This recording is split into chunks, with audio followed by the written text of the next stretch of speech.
Well, Mr. Lumberjack, what do you think about trees and deforestation? Trees? They're everywhere. It's even getting to the point where you can't go to the park without seeing a tree. If it weren't for us lumberjacks, they'd start overwhelming us and take over the world. And then when we park our cars and raise our children. In the forest? You gotta be kidding me. Wishful thinking. Except for one small problem. Bears. That's why I've been taking down these trees to make room for these roads. I'm doing it all with my bare hands. Well, while this mentality may seem humorous, you have to imagine, is this really the best way to approach deforestation? Let's see what some other experts have to say. As many of you know, one of the key reasons behind deforestation is to free up farmland. This urge is especially strong in developing nations, where an acre of farmland can mean the difference between eating and starvation. As much as 3.6 million hectares of the Brazilian rainforest was deforested and dedicated to agriculture between the years of 2001 and 2004. This was according to a study by a panel of experts from organizations that included the University of Maryland, Oxford, and NASA. That same study concluded that over the same period, the rate of conversion of forest to cropland in a single Brazilian state accounted for 23% of the annual rate of deforestation. However, deforestation itself has a drastic effect on agriculture and in turn on the biosphere as a whole, and these effects are not always positive. In fact, oftentimes they aren't. According to the UN Food and Agriculture Organization, 13 million hectares of forest are destroyed every year. That is 130 billion square meters of forest per year. This cleared land is often used for agricultural purposes, but this carries significant risks. The lack of surface vegetation in deforested areas leads to rain becoming surface runoff rather than being trapped by surface vegetation. This can increase the risk of flash floods. Deforestation also significantly affects the water cycle, causing drastic changes in groundwater and atmospheric water quantities. This can affect agriculture in any number of ways, be it drought or massive rain events that can ruin entire crops. Studies by the UN and the Worldwide Fund for Nature have concluded that the Yangtze River in China's increased flood activity over the last decade is directly connected to the logging of an area 4 times the size of Hong Kong along its banks during the 1980s. This has caused thousands of deaths and ruined what is estimated to be thousands and possibly tens of thousands of hectares of farmland. The opposite, such as desertification, can render once fertile areas inhospitable and force farmers to rely ever increasingly on irrigation, rather than just supplementing basic rainfalls. However, it is not just deforestation's effect on the water cycle that makes it such a twin-edged sword for farmers. Its effect on the carbon cycle can lead to stripping soil of organic carbons, which aid significantly in agriculture. According to a study by the Wageningen University's Department of Soil Science and Geology, pasture 25 years after it has been deforested has a net carbon loss of 21.8 milligrams per hectare to the negative first, which is a very, very significant amount. This loss of organic carbons and other nutrients forces farmers to rely on fertilizers, which have a plurality of side effects, including leaching even more nutrients out of the soil. In addition, according to studies by the Global Carbon Project, deforestation is responsible for nearly 20% of carbon emissions due to human activity.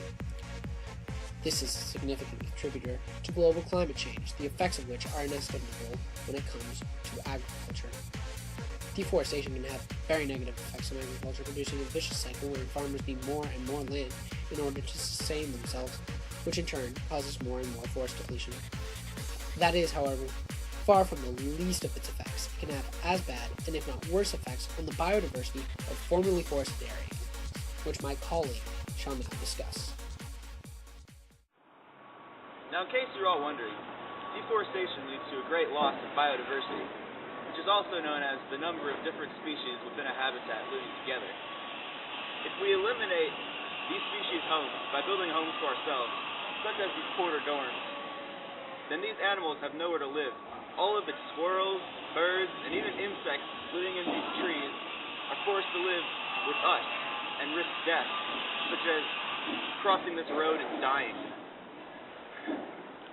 It's because of us that these animals are lowering in numbers and forced to live outside of their natural habitat, and thus risking extinction. Let's take a look at other examples of loss of biodiversity.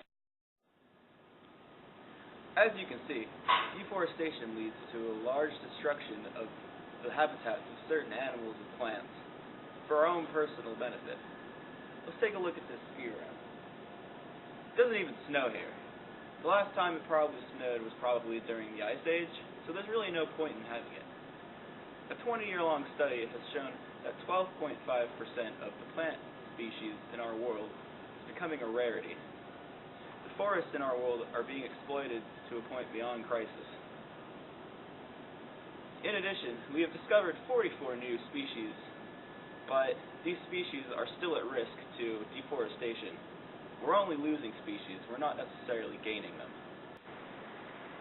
The loss of rainforests is also related to a loss of potential knowledge, whether it's medicinal, or sustenance, or even evolutionary or scientific purposes. Let's take a look at how deforestation is affecting other parts of the world. Alright, I'm here today to talk about deforestation. You may have heard about deforestation. It's that thing where they cut down all the trees. Yeah. A lot of people think it's going to lead to global warming. Partially true. When you cut down trees, they no longer sequester carbon from the atmosphere. That means they're not taking any more carbon dioxide out of our atmosphere, which means the levels are only going to go up. Furthermore, trees store carbon. When you cut them down, that carbon is released and it goes right back into the atmosphere. So in that respect, yeah, carbon dioxide, we know it's a greenhouse gas. It's going to warm the atmosphere. But there's something we didn't consider. Take a look over here.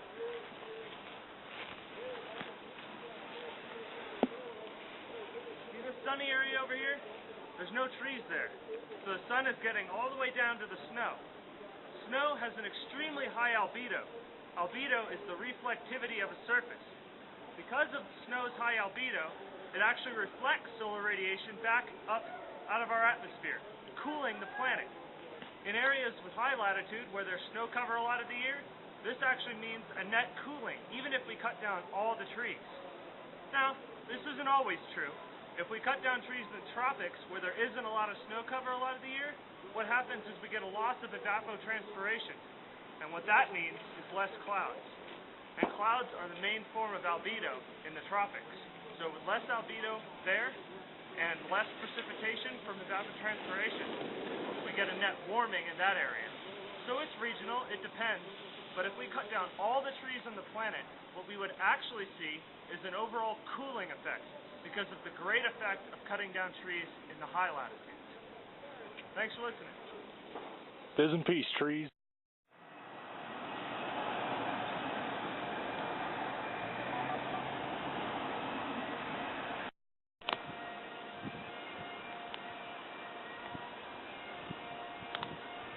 Hope that starts a forest fire.